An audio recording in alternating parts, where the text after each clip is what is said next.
ToplessRobot.com presents... You're listening to Animated Opinions, the only podcast that can be entirely blamed on Shrek. I'm your host, Melanie. And I'm Emily. And today, we have for you a movie that I chose and regret choosing, and regret a lot of my life choices, but this one is right up there. It's Hoodwinked. Can this be entirely blamed on Shrek? I would argue that Hoodwinked is distinctly a movie where someone watched Shrek and said, oh, we can do that, and then made Hoodwinked. Come on, tell me that this wasn't a movie that was just a we're aping Shrek kind of film. It was like a mix of Shrek and then like pray to God that they make something halfway decent, and then they totally failed in all aspects of that. I mean, yes, as evidenced by the fact that I deeply, deeply regret watching Hoodwinked. It's weird because this movie isn't... It's not like Izzy's Way Home terrible, where the characters are just fucking turntabling all over the place. And I feel like it, if anything, hurts it that people aren't just skater matting onto screen. Well, I think the fact that this was... we're going to get into this later, like after we go over the movie. But Hoodwinked was like produced entirely and made by 50 people in a house in the Philippines. Oh no. Oh yes. That's what we call slave labor. Yeah, I couldn't find any information on like how like the production of this film is pretty well documented because thankfully it's well documented. Mainly due to the fact that it was independently funded, and people, when they talk about this, lean heavily on it. And every single, I've got some articles for you, every single argument made by the writer and director of Hoodwinked, Cory Edwards, he like defends the shit out of this movie and blames it on the Philippines production crew. And the fact that they had no budget. I'm not even kidding. It's not their fault. Yeah, no. I'm not going to blame this on the Philippines production crew. They tried their best. Yeah, no, I've got some counters to that. You'll enjoy that. But yet again, like you watch Izzy's Way Home and then you watch Hoodwinked, and you can see that people tried on Hoodwinked. Well, Hoodwinked was made for like $7. And Izzy's Way Home was made for maybe $5. Hoodwinked was also made, though, 10 years before Izzy's Way Home? Oh, shit, that's right. Yeah. So, like, for 10 years before and made on $3 more, Hoodwinked is pretty good. Well, that's $3 more in comparison. In today's money, right? So how much is that in 2005's money? Like $5 more. I guess. Yeah. Dollar math is hard. Yeah, no, especially when you're doing, like, conversions, because this was, like, pre-market crash, I guess. Oh, shit, yeah, it was. Yeah, you gotta take that into account. This has been Economics Talk with Melanie and Emily. Now back to your regularly scheduled podcast, Animated Opinions. Yeah, we'll loop back to it. Hoodwinked. 2005, American computer animated film that retells Little Red Riding Hood as a police investigation and uses... It's a Rashomon ripoff. It really is. I think they actually mention it a couple times. Yeah. Like, as an inspiration. Heavily leans on flashbacks to tell a story.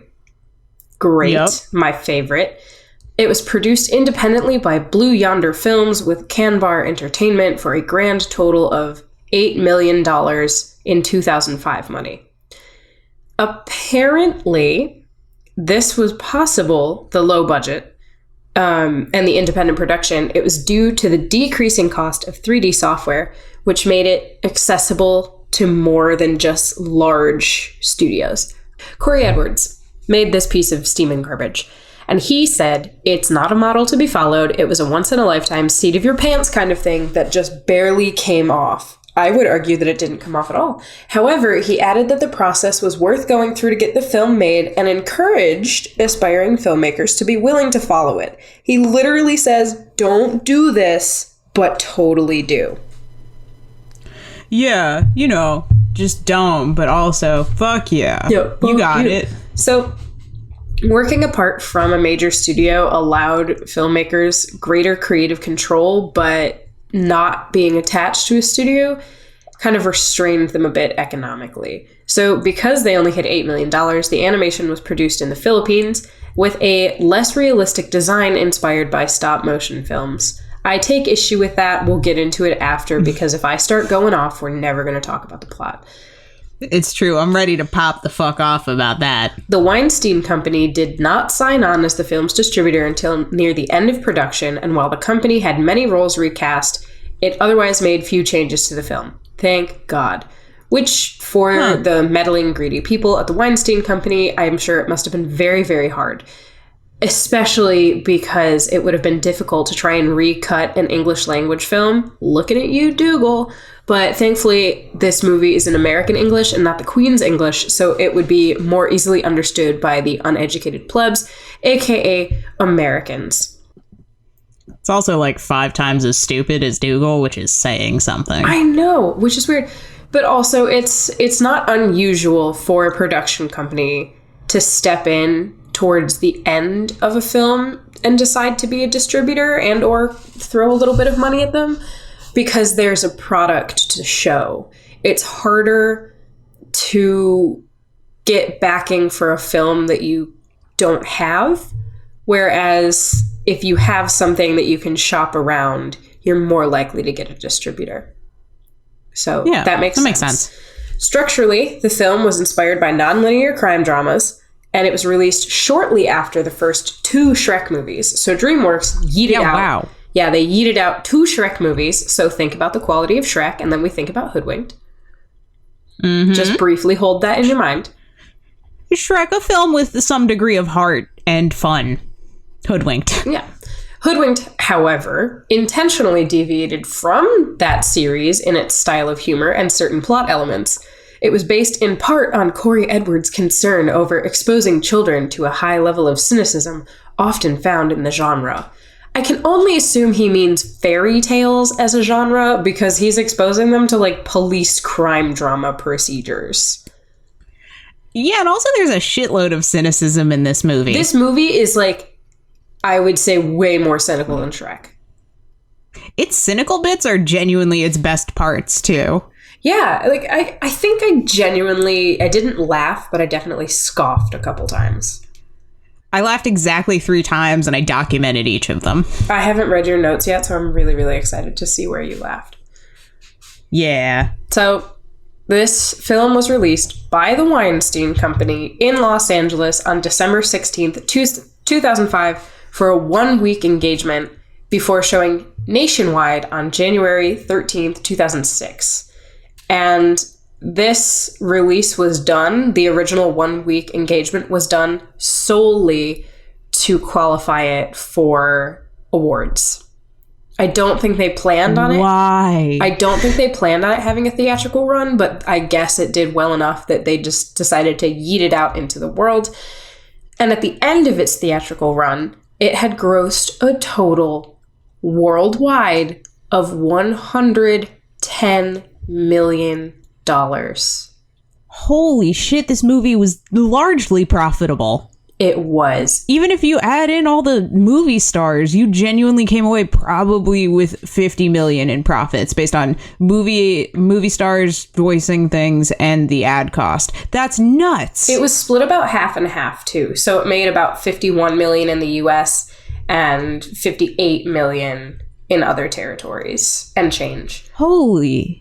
Yeah, guacamole. So it was popular. It was slightly more popular overseas. It was approximately one entire Hoodwinked budget more popular in other territories. Yeah, but I mean, other territories are more than one territory. Right, I don't know. That's everywhere. Hoodwinked also got a DVD release on May 2nd, 2006. So it had a pretty decent run in theaters. And it was released on Blu-ray and DVD in 2011. Think about it. Okay. The film was also the best-selling DVD in its initial week of release, selling over 700,000 copies, and it made $13.5 million. Who? Why? How? It wasn't even Easter. No. Oh, wait, hang on. May. Easter had happened. Yeah. Yeah, well, because I was going to say, no, it came out on, what the fuck? Because you'd think this would be a good, like, Easter basket stuffer, and I could see that doing good. I guess. Who's buying DVDs in May? Grandma's at the grocery store? Damn grandmas. Yeah, this was popular enough that a 22-minute behind-the-scenes video podcast is available for free on iTunes. I didn't watch it. I assume you didn't either. What is a video podcast? Is it not just a video at that point? It is, but it's available for free on iTunes. Fucking iTunes. And who cares? Critical reception. Hey, review us on Apple Podcasts! Holy shit. Critical reception to this film was varied. Its script and cast were praised, but the animation quality was heavily criticized. It was a commercial success, earning over 13 times its less than $8 million budget. The sequel, Hoodwinked 2, Hood vs. Evil, was directed by Mike Disa? D-I-S-A. Yeah, Disa. Mike Disa. Was written by the Edwards brothers, Todd and Cory, and Leach. I think it's Tony Leach. It was released in 2011, the same year that Hoodwinked came out on Blu-ray, to negative reviews and financial failure. I assume that this would have shocked nobody, except the first Hoodwinked was so popular. Well, like, I think if they had yeeted out Hoodwinked 2 in, like, a year or two, it would have made back its money easily and just been kind of a poor performer rather than financial failure 6 years later. Right. And I also think, I haven't seen Hoodwinked 2. I didn't watch a trailer. I'm not sure about the quality. I assume that It's on Netflix. Well, guess what I'm not ever going to watch, Mel? Oh, I'm gonna watch it tomorrow. Are you kidding me? I have to know. I'll take a look at it. You don't have to watch it. I'll take a look at it, because I can only assume that the quality of the whole movie overall was just as poor, but that's almost inexcusable in 2011, especially when you made that much money. I don't know, though. I mean, who was like, yeah, we're going to do Hoodwink 2 this many years later? Someone will want to see it. Cory Edwards. I blame him. Okay. I don't know who actually was responsible. You ready to get into this plot? Hell yeah. It's easy. But before we even get into the plot, we are immediately greeted with a giant Weinstein Company logo, so you're already kind of bracing yourself for the quality of the film you're about to watch. I don't know about you. It opened on that logo, and I was like, oh, fuck. Like, I know I just typed all of that shit out in the doc before I even started this movie. I saw the Weinstein Company logo, and, like, my butthole clenched. Oh, yeah, I was having Dougal War flashbacks. And then... No, the improv! And then I got up and got a beer, and I drank half of it before I clicked it all. That's how you do it. So, once you had half a beer, Little Red Riding Hood, voiced by Anne Hathaway, discovers that the big bad wolf, Patrick Warburton, good choice, has disguised himself as her grandmother. Granny Glenn Close, for some goddamn reason, jumps out of the closet, tied up just as an axe-wielding woodsman, Jim Belushi, R.I.P. Oh, he's dead? Is that one dead? I don't know. Here, you one keep of going, them's I'll dead Google and one him. of them's alive. Bursts through the window, startling everyone. The police quickly arrive, and Red, Wolf, Granny, and the woodsman are questioned by Detective Nicky Flippers, David Ogden Steers, about the events leading up to the incident. Is Jim Belushi dead? Jim Belushi appears to still be alive. Who? There's another Belushi? John Belushi. I think that James one's Belushi. Dead. They're all... whatever. The good Belushi is dead. The poor Belushi lives on and voiced a character in Hoodwinked. How do I spell Belushi? B-E-L. Belushi. It's like sushi with Bell at the beginning. Yeah, he died a long ass time ago. Well, yeah, he was funny. Yeah. I thought the other one died too. No, Jim is still alive. John is dead. Okay. Yeah. At any rate, this movie opens up on some PS2 level fucking textures. It's a nightmare. I actually thought for most of the movie that the eye specs, like the white reflections in the eyes, I thought they were fucking painted on. Like, that's how bad this is. They're so nasty. Yeah, Red looks like a dollar store doll, and the lip sync was somehow better than Charming. Yeah, Charming's lip sync was not good at all. This one, the lips matched. I think because they must have actually had professionals come in and try and direct the voice acting. The Weinstein Company does seem to care about the quality of the voice acting being good, and I appreciate that. Well, that's because they have the money. The Weinstein Company also, I assume, has actors that they can pull in.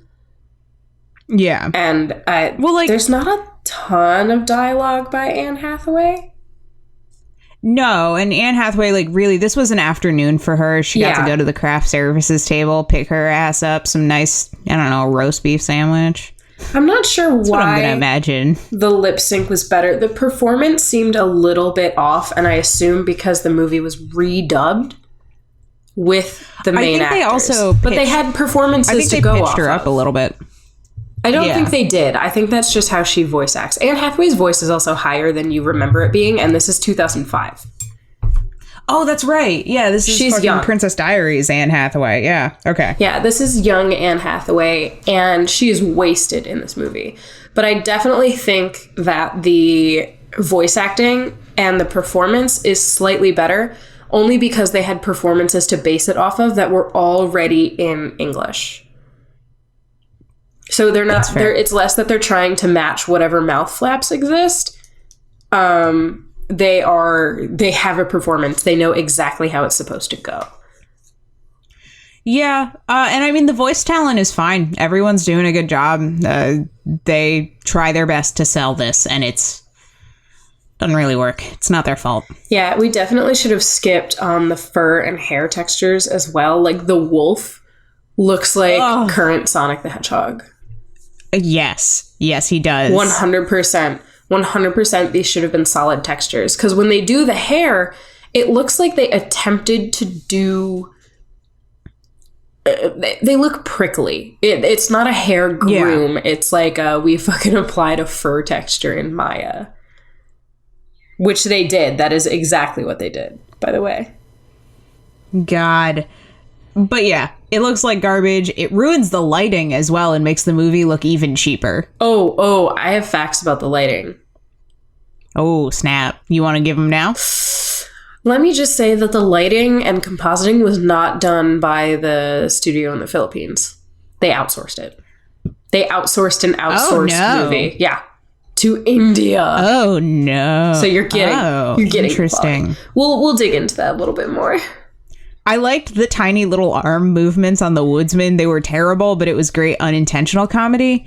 And also, I hated the fact that they were trying to do like unique character designs. The bear police chief is the shape of a gourd or a squash. Yes. Like he's got a long neck. He doesn't really have a differentiation between his head and his neck. But they didn't know how to rig him, so he moves fucking funky. Well, and I was like, why would you let this character design happen? Somebody glimpsed at a how-to character design book and then thought they could make character designs. Well, in 2D, that bear worked. I got what they were going for. Yeah. I guess. Right. I'm just not into it. Like, it felt to me like the designs were so all over the place that I just could not... They just weren't cohesive at all. There was no cohesiveness.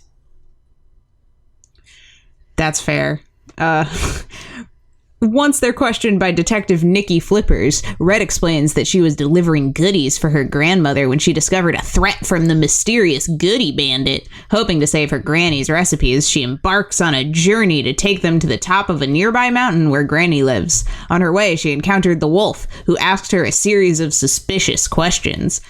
She managed to escape the bad touch and eventually reached her granny's house. However, she found the wolf was already waiting in ambush.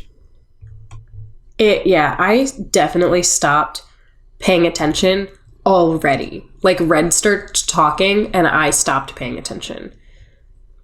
And Anne Hathaway, this is a musical. This is a musical, by the way.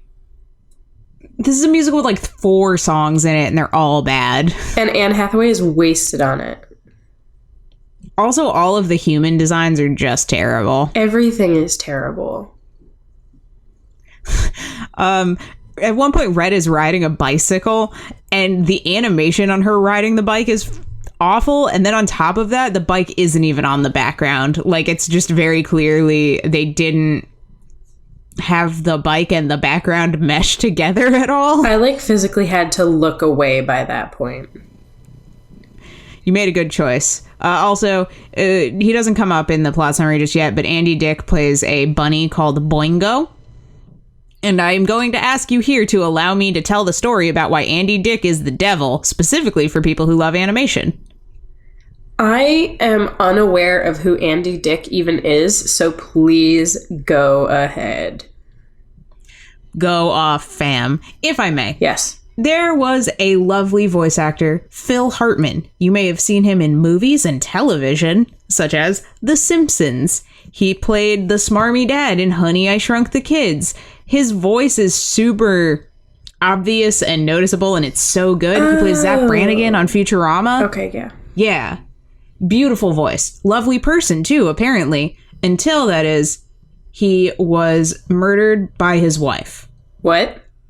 His wife, who was a former drug addict who had gotten clean, they worked it out together, happened to receive drugs from one Andy Dick. And in a drug-fueled whatever, murdered her husband, Phil Hartman, and killed herself. Oh my God. Very sad, very tragic.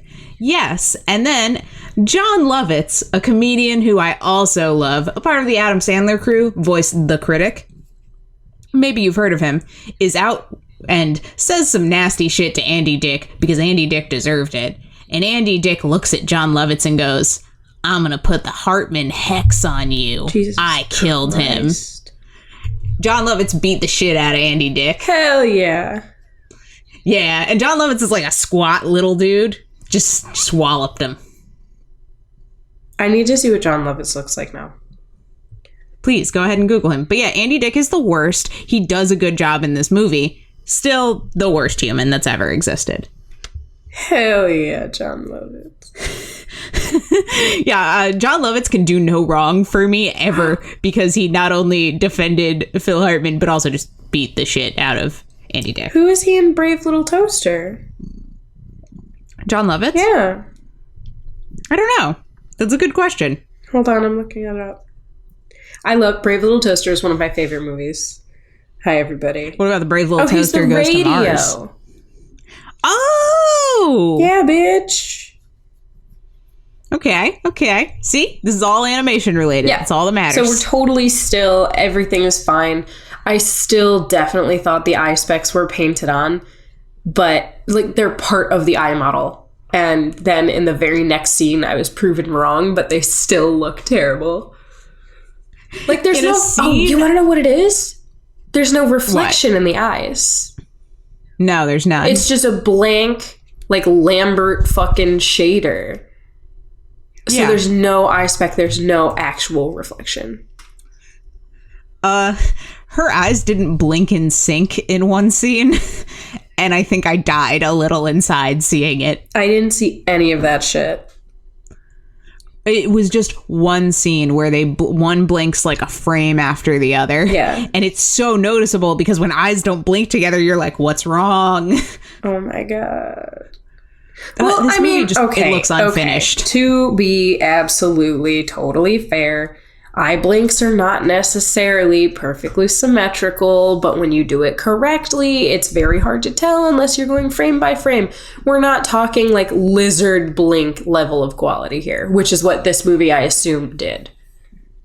Yeah, it was bad. If I noticed it and like didn't have to rewind, it was just like, no, that happened.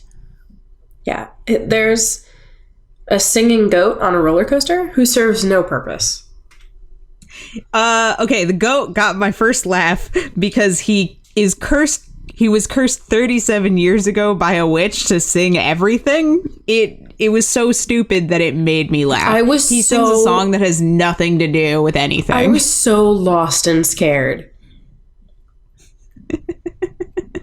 I feel that this movie is extremely on brand for me, and therefore I have to love it, even if I hate it. And then the goat had helicopter horns, which made me laugh. Counting that as a part of the first laugh, though, because it was just the goat. Yeah, which Japheth. The goat has nothing to do with anything. Is Japheth. Yeah, Japheth is a time killer. Yeah, he exists to pad this movie into feature length. Yeah. Just like many things a lot of this movie. Yeah. Speaking of which, what first seems an open and shut case becomes confused, though once it is learned that the wolf is an investigative reporter, he reveals that he was searching for a lead on the identity of the Goody Bandit and had reason to believe that Red and Granny were the culprits. Locating Red, he questioned her, hoping to get to the bottom of the mystery. When Red escaped, he headed for her granny's house and, arriving first, went undercover, hoping to trick her into giving him the evidence he needed. I just don't know why this movie has to exist.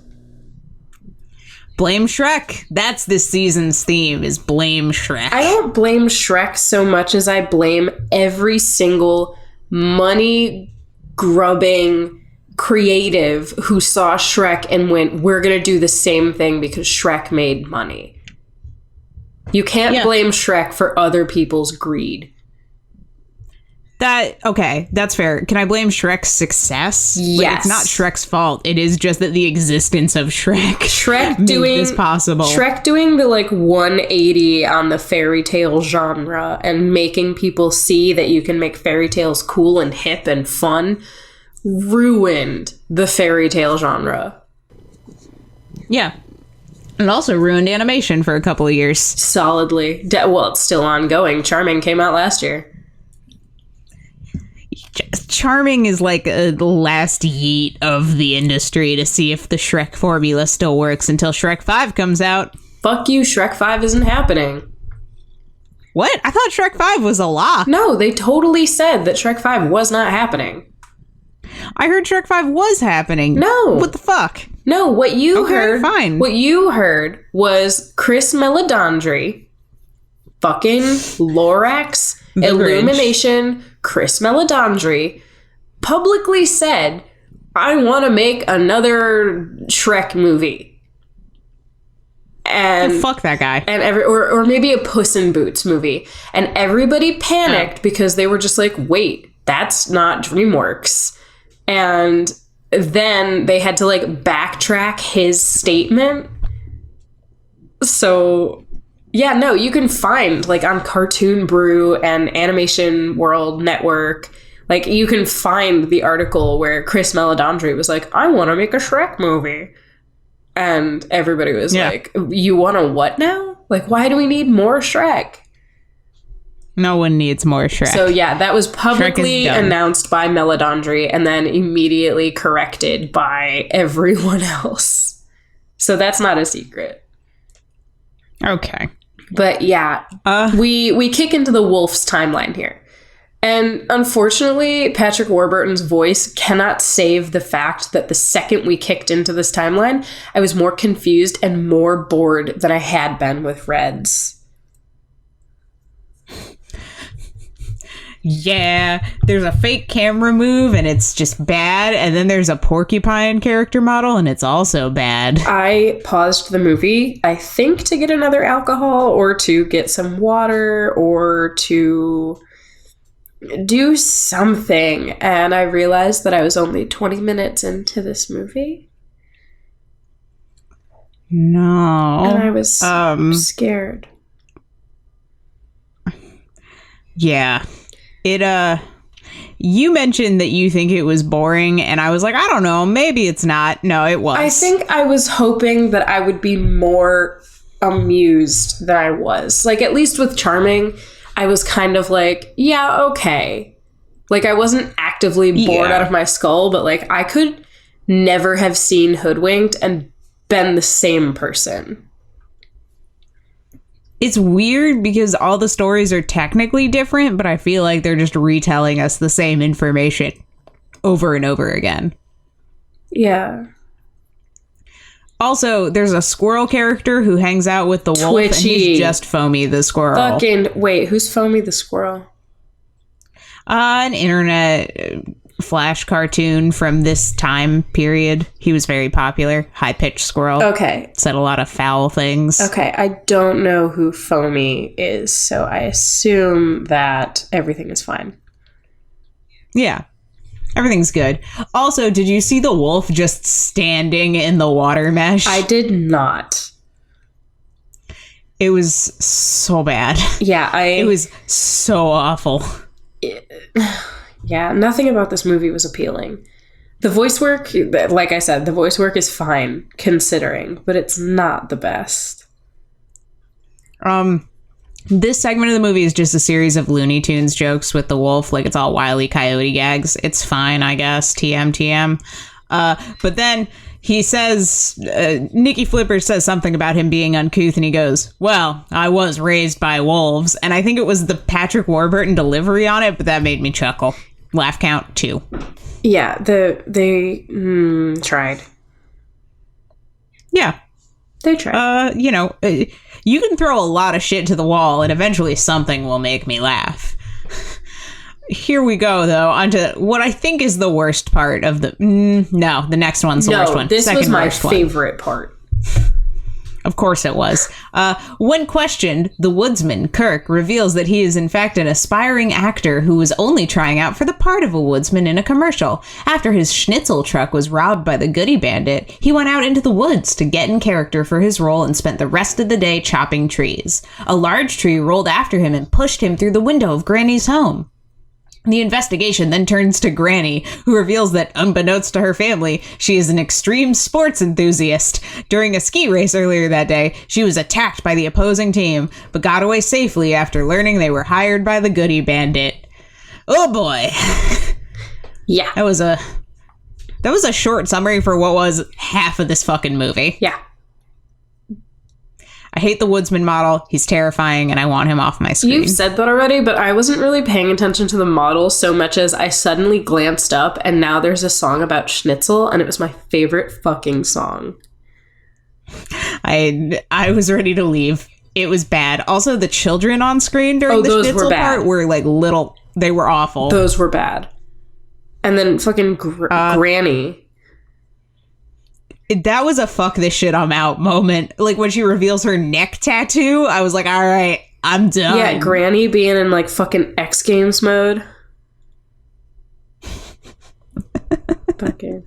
Oh my god, you'll love this. So we were walking outside and we were just walking back, but it's a Saturday. So there's like these teenage boys all wandering down the sidewalk, and one of them is on a scooter, and he like does a hop on the Razor scooter, and a little louder than I actually thought I was saying it. I just went, oh my god, he's in X Games mode. And these kids just turned around to look at me, and I was like, okay. Like, haven't you guys ever heard of fucking Vine? Like, what do you want? Oh, they're too young for Vine. No, I'm sure they knew. I'm sure they knew exactly what I was saying. Yeah, you can hope. Yeah, I hated this. The more movie I watched, the more and more as time went on, I hated it. It wasn't even over yet. I could not wait for it to be over, and I just couldn't wait to finally watch a film where I wasn't bored to the point of considering just offing myself for it to be over. seeing like my brain, I was like, oh, you made me watch Izzy's Way Home. I will never forget Izzy's Way Home. But this was just bad. Like, it was so hard to keep watching. The second Granny said faux shizzle, I was like, this is it. I have to end it all. But I live on the second floor of an older 2-story building, so it's not even that tall, and throwing myself off the balcony like wouldn't kill me. Even the roof wouldn't kill me. Granny is like kind of a secret agent, and there's a Matrix parody, and who is this for in this movie? And then they relit her hair because it was directly against white snow, and it looked like shit. This was so bad that I'm done with it. Ooh. It's like there's only 2 more plot nodes to go. We're gonna get through this shit, and it's gonna be over, right? Yeah. No, it's not over yet. No, it's not over. And also, somehow, they have missed the big... Okay, here we go. Yep. Despondent over her granny's lack of honesty, Red wanders off alone. Meanwhile, Nikki Flippers realizes that the one commonality between all 4 stories is a bunny named Boingo, voiced by Andy Dick, and concludes that he is the goody bandit. However, Boingo has already snuck into the home and stolen Granny's recipes. Red sees Boingo and follows him to his hideout at a cable car station, but the police pursue him in the wrong direction. Granny, the wolf, and Kirk manage to locate Boingo as he is explaining his evil scheme to Red. Boingo plans to add an addictive substance to the stolen recipes and then destroy the forest, making way for new real estate for expanding his business. I hope everybody followed all that. Yeah, it's funny bad. I did not. I had to read the plot summary a couple times to fully understand it. Also, when Red just walks off alone, I started kind of singing Passion Pit's Take a Walk in the background. And it was far superior than whatever song they were playing. But I don't think Take a Walk had come out yet, so... they played a song that was Red is Blue, because Red was sad. I noted that. I was like, it doesn't make much sense. And I was just really done with the trend of movies being really self-aware. But then I was like, no, it's just fucking fairy tale movies. My note, I'm gonna yeet myself into the sun. I am fucking done. How are there still 28 minutes? Yeah, at the same time, I was begging for this movie to end. Please, God, just let it end. Food Fight was a better movie than this. That's not fair. Yeah. I don't know who that's not fair to anymore, but that's not a fair comparison. You want to know who it's not fair to? The animators in the Philippines. That's fair. This movie's almost over. Thank God. The wolf and the woodsman go undercover to distract Boingo as Granny sneaks into his lair, but open conflict ensues. Boingo sends a bound and gagged Red down the mountain in a cable car loaded with explosives, and Granny goes after her, with Boingo and his henchmen in pursuit.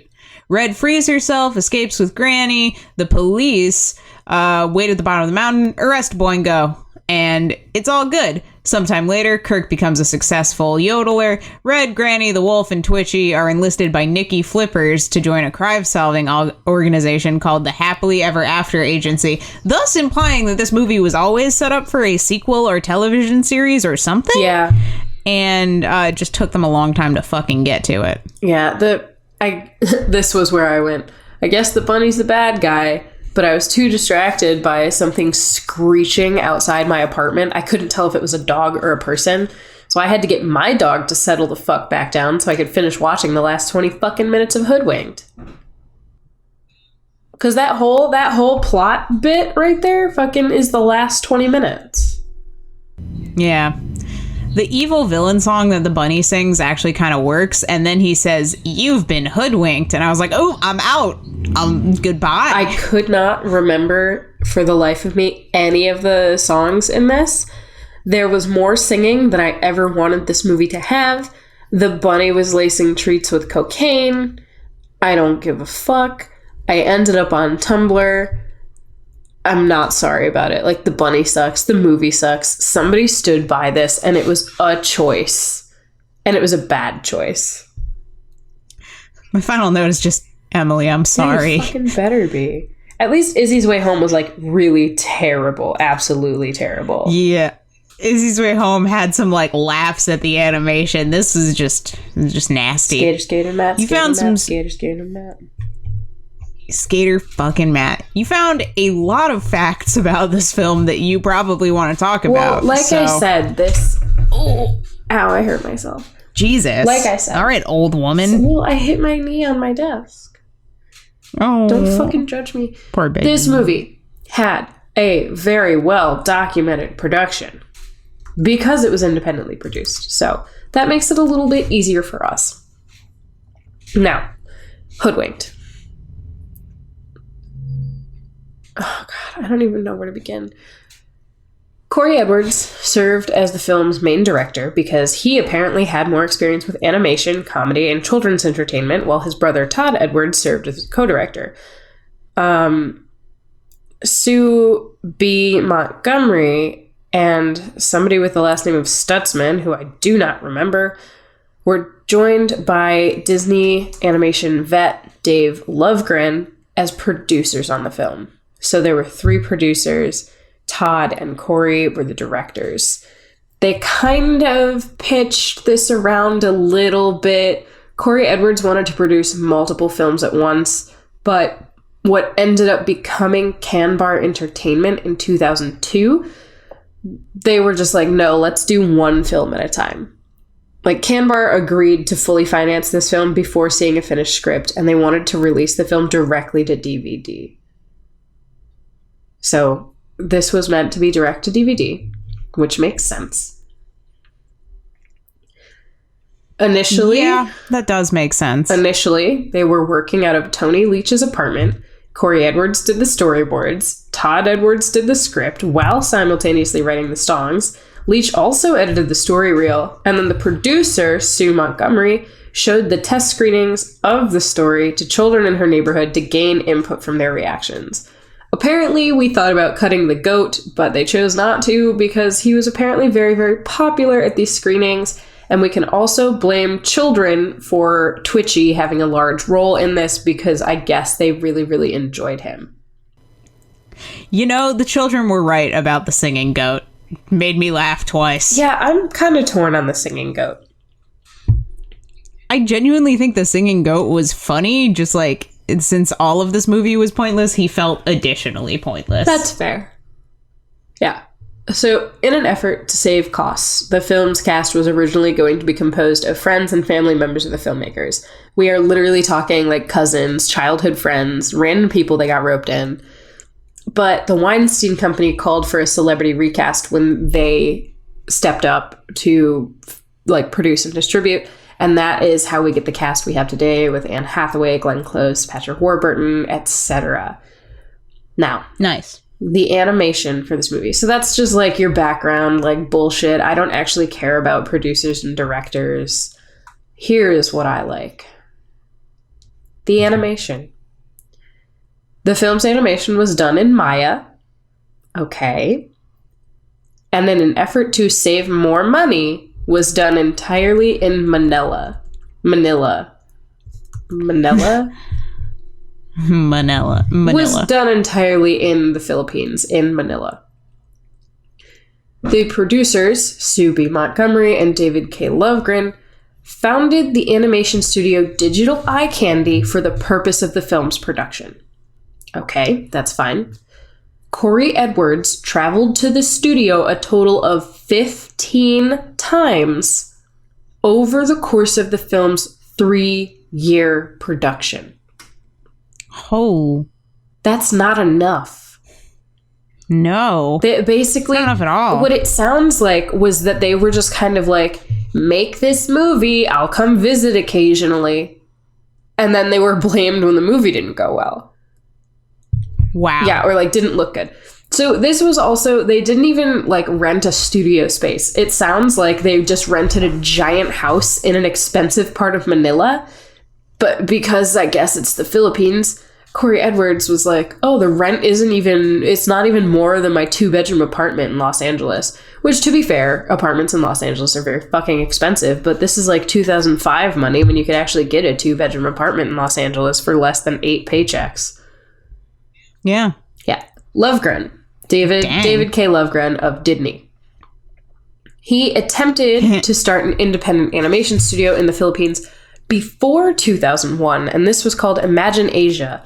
but it was closed when it failed to attract business. So Digital Eye Candy, when they started producing Hoodwinked, hired approximately 20 animators that had previously been employed by Imagine Asia, and at one point, Digital Eye Candy reached 50 employees. That is 50. That's not a lot. No, not for a whole movie. That's like a VFX boutique house. Counting production. God. Yeah. It's a wonder this even got finished. Yeah. Even better, the film's animators had minimal experience with computer animation and even less experience making feature-length films. They had to be trained by the producers during the film's production, and nobody was specializing in anything, so there were no specific teams. Everybody was working on all areas of the animation process. Shockingly, the filmmakers found this to be a poor method because it kept individual skills of the animators from being utilized. But due to the independent backgrounds, the animators were pretty accustomed to working at a fast pace in that manner, doing everything kind of themselves. And despite being a tiny studio, each phase of production was able to be completed within a short period of time. Wow. Not well, obviously.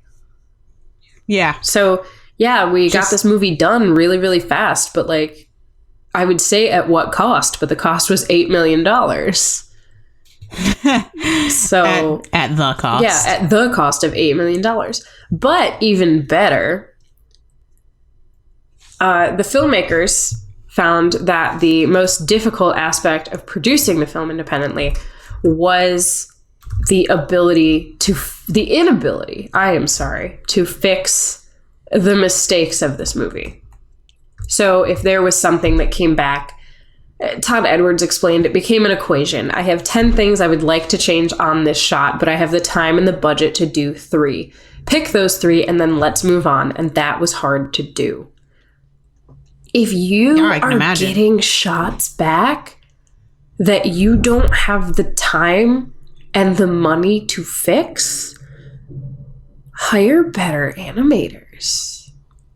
It's true. Like if you, but how would they do that? Here's the thing. If you have a team of 50 animators, when you've got a tiny crew, it would be better to hire people that know what they're doing. So that way you only have 5 things that you would like to change on the shot, and you still have the time and the budget to maybe do 2 or 3. But then you're not sending out a shot that has 7 mistakes. You're sending out a shot that has 2 mistakes. You're finalizing a shot that has minimal things wrong with it. But instead, you're sending out a shot that has over half of it wrong. Yeah, not okay. Additionally, they did not have the schedule and the budget. So they had to enlist Piranha Studios in Mumbai, India, to do the lighting and compositing. And I'm just gonna fucking say it. You are getting the level of quality that you expect from outsourced lighting and compositing. Ugh. It's not good. No, it's not good at all. I will say, they have stepped up. Okay, a little bit about Piranha Studios, because this is a little bit important. They are an American computer animation and visual effects company, and they were founded in 2005 in Los Angeles, but they have a wholly owned subsidiary in Mumbai, India. They opened their Mumbai office in 2003.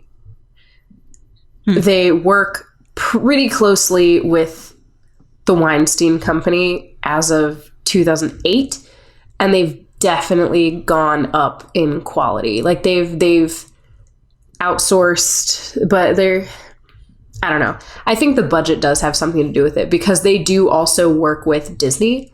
Like they've done Tinkerbell movies. Oh. They did visual effects for Tron Legacy. They did Planes, Fire and Rescue. Oh yeah. Yeah, they've done plenty of like the Disney movies, and they've worked with Disney Toon, R.I.P. Disney Toon. They've done VFX. They also did VFX for Game of Thrones, I guess. Wow. Yeah. Oh, they probably left that coffee cup in. So, Hoodwinked was like their first feature film.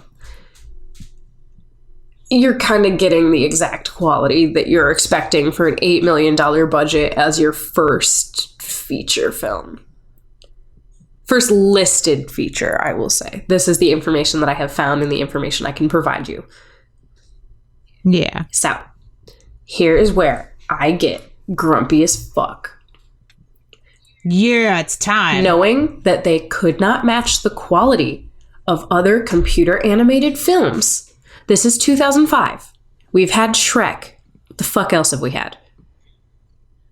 Shrek. We've had two Shrek Shreks. is the only computer animated film. CG animated films. We had a Kung Fu Panda by then, didn't we? Yeah, the highest grossing animated films of the year. Oh shit, Chicken Little. So, top 5. Madagascar, Chicken Little, Robots, Wallace and Gromit, Curse of the Were-Rabbit, Corpse Bride, then Hoodwinked, then Valiant. Oh, wow. Then a Winnie Valiant. the Pooh movie, then a Pokemon movie, then Detective Conan. Jesus. So 2005 was a little bit slow, but we've got Madagascar and 2 Shreks. We'll just use those as the baseline here because I don't remember fucking anything else. Knowing that they could not match the quality of the other computer animated films that were out, Hoodwinked was designed to imitate the look of stop motion. Cory Edwards cited Rankin Bass as an inspiration and explained, if we approach our look like that, photographed miniatures in stop motion, and if that nostalgia resonates with our audience as far as that look, then we're not going to shoot ourselves in the foot trying to put every freckle and hair on photoreal creatures. What the fuck was photoreal in 2005? Certainly not Madagascar, and certainly not Robots. No. Like, this isn't... Distinctly this not. isn't fucking Final Fantasy Spirits Within. Throwback. Oh, right. Super throwback. Yeah. So they're just like, well, we don't have the budget to do good CG. Let's just make it look like stop motion. Implying the fact that stop motion is lesser in any way, shape, or form is massively insulting. Like, oh yeah, we don't have the quality of the movie that we want to do, so we're gonna make it look like stop motion. We're gonna make it look like Rankin Bass. Beloved fucking family Christmas classics, Rankin Bass. It looked nothing like that. God, like, that's obnoxious. And then they distancing the film from what Preston Stutzman called that's his name, called the candy-coated, brightly colored pastel worlds of other CG animated films. An attempt was made to bring an organic look to the film, and dirt was rubbed into the colors. What the fuck? Hooray. What the fuck? No, it looked normally colored. It looked like somebody was like, well, we only know how to apply the Lambert shader. Fucking make this one red. It didn't look gritty. It didn't look dark. It didn't look organic at all. It looked plastic, disgusting, and fake. It really did. It all looked like garbage. I wouldn't say that Shrek was candy-coated or brightly colored. No, Shrek had a disgusting swamp. Madagascar was a little bit brightly colored, but you've got circus animals and zoo animals. Madagascar also had a cohesive style. Yeah, I know. That's fucking... Nightmare Before Christmas was cited as an inspiration to the filmmakers to try and bend the characters' shapes into extremes. Not done successfully fucking at all. I could not tell you any example. Not in the least. And many of the other choices were unconventional to computer animated films. For example, one of the woodsman's eyes was made bigger than the other. I didn't notice that at all. And who cares? Red was only given 4 fingers to make her look more like a doll. Once again, did not notice, did not care, and therefore, it was not effective. Great. Katie Hooton, a producer, explained that CG in the past has been pushing the envelope to make things look more realistic, but Hoodwinked takes things back to where CG looks more like a cartoon. No. If this is what you are trying to accomplish, you have been unsuccessful in every single fucking aspect of it. Like, this movie would have looked better if you physically made the characters and then had children reading the script with these stupid little dolls in their hands, like, I'm Red Riding Hood and I'm Granny, blah, blah, blah. Like, that would have been a better movie than Hoodwinked. It would have looked better.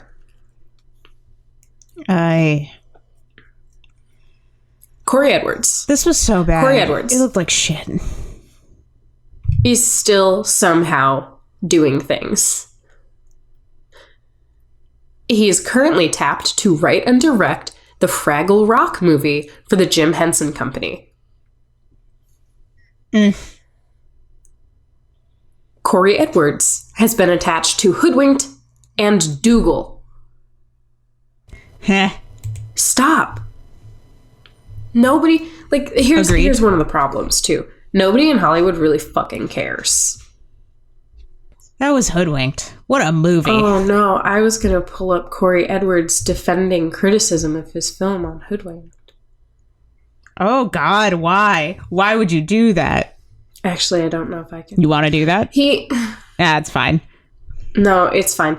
Basically, like I have said previously, Cory Edwards' purpose in defending the criticism of his film on Animation Nation was because he wanted everybody to believe that the reason Hoodwinked looked the way it did was because of the film's production budget being $8 million, and combined with the inexperience of his Philippines production crew.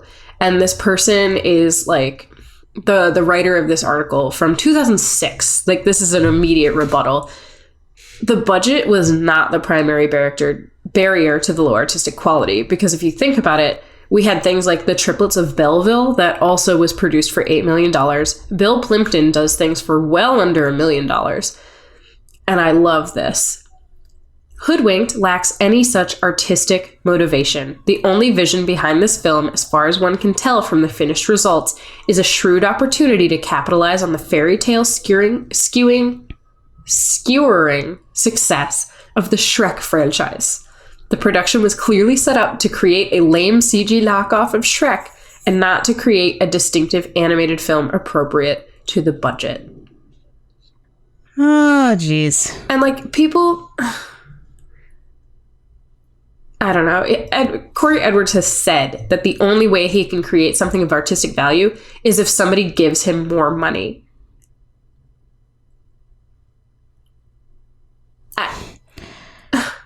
No.